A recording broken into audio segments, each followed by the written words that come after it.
भार तुम्हारा कितना है 10 न्यूटन। ठीक है, इसका भार चंद्रमा की सतह पर कितना होगा? तो चंद्रमा की सतह पर कम होगा कि ज्यादा होगा? कम होगा।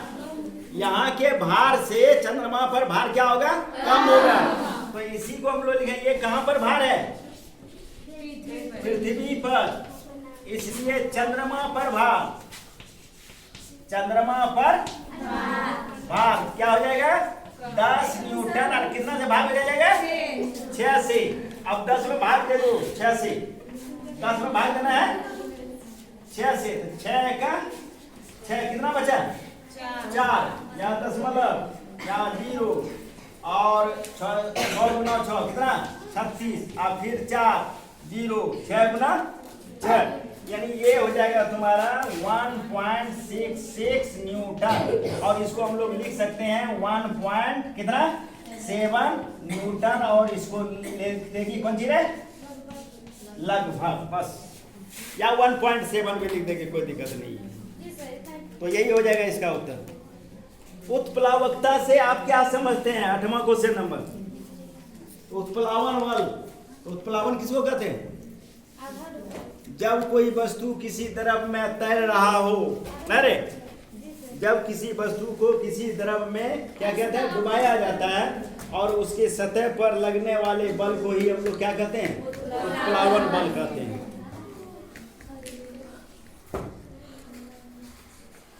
और जिसका आयतन जितना ही अधिक होगा वह उतना ही पानी में या द्रव में क्या होगा? कम डूबेगा। जिसका आयतन कम होगा वह उतना ही अधिक क्या होगा? डूबेगा द्रव में। यही कारण है कि एक छोटा सा सुई द्रव में क्या हो जाता है? डूब जाता है। और एक बड़ी जहाज जो पानी पर क्या करता है? तैरते रहता है।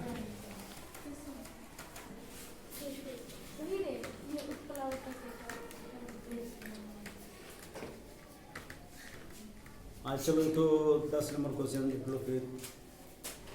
मुक्त पतन का त्वरण क्या है? यानी मुक्त रूप से वस्तु, गिरती हुई वस्तु की कुल ऊर्जा क्या होती है?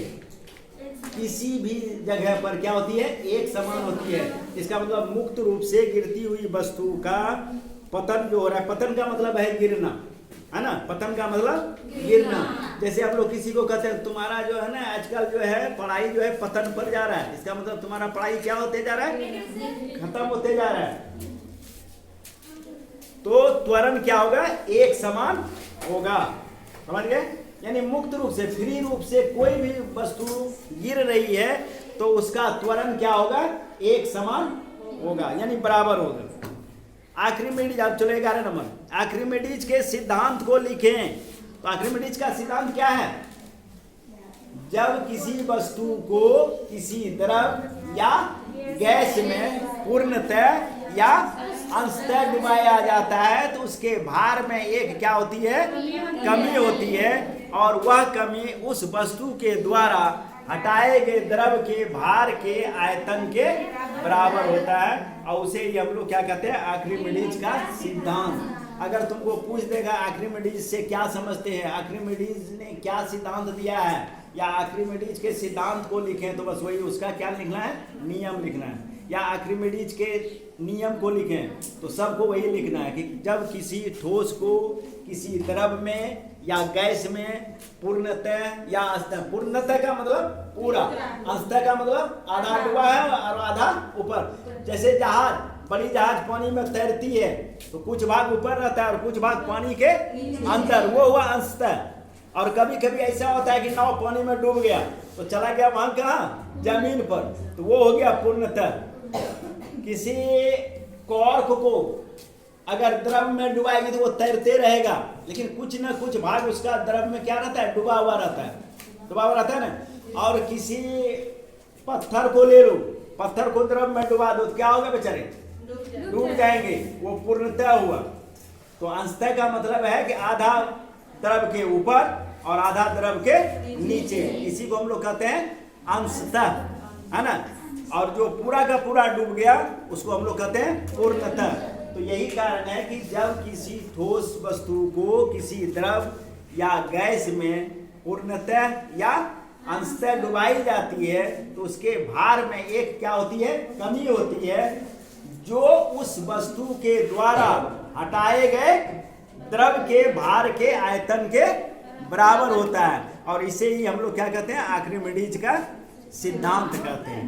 तो अगर पूछ दे कि आर्किमिडीज से क्या समझते हो, या आर्किमिडीज का सिद्धांत क्या है, या आर्किमिडीज ने क्या सिद्धांत दिया, तो यही हम लिखना है। अब चलो, प्रणोद तथा दाब में क्या अंतर है, कोई बोलेगा? प्रणोद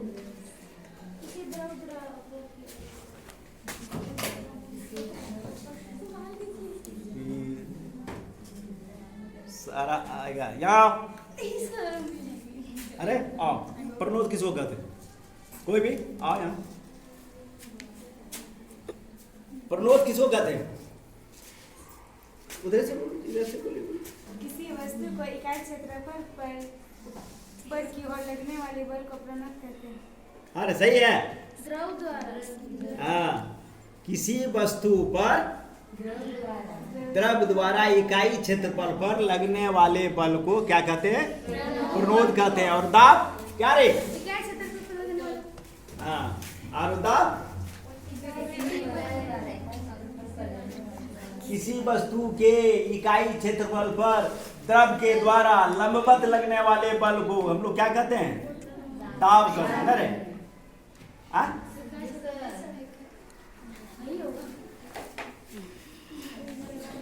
अब चलो बढ़ियो। गुरुत्वाकर्षण का सार्वत्रिक नियम और इसका व्यंजक लिखें। तो गुरुत्वाकर्षण का सार्वत्रिक नियम क्या है? गुरुत्वाकर्षण का सार्वत्रिक नियम बताओ। दो वस्तुओं के बीच लगने वाले आकर्षण बल, नहीं, दोनों अगर उस पर बल, हाँ चलो, दो वस्तुएं जिसका द्रव्यमान m1 और m2 हो, उस दोनों के बीच लगने वाले बल अगर F हो तो F समानुपाती होगा दोनों द्रव्यमान के गुणनफल के और बीच की दूरी के व्युत्क्रमानुपाती होते हैं। जहां हम लोग लिखेंगे कि F समानुपाती होगा, क्या होगा? F समानुपाती m1 इंटू m2, और दूसरा लिखेंगे F समानुपाती होगा 1/d², जहाँ d हमारा क्या है? दोनों वस्तुओं के बीच की दूरी। कोई r भी मान सकता है, इसलिए वह r क्या होगा? दोनों वस्तुओं के बीच की दूरी। और तब दोनों नियम को अगर हम मिला देते हैं तो F समानुपाती होता है m1 इंटू m2/d²।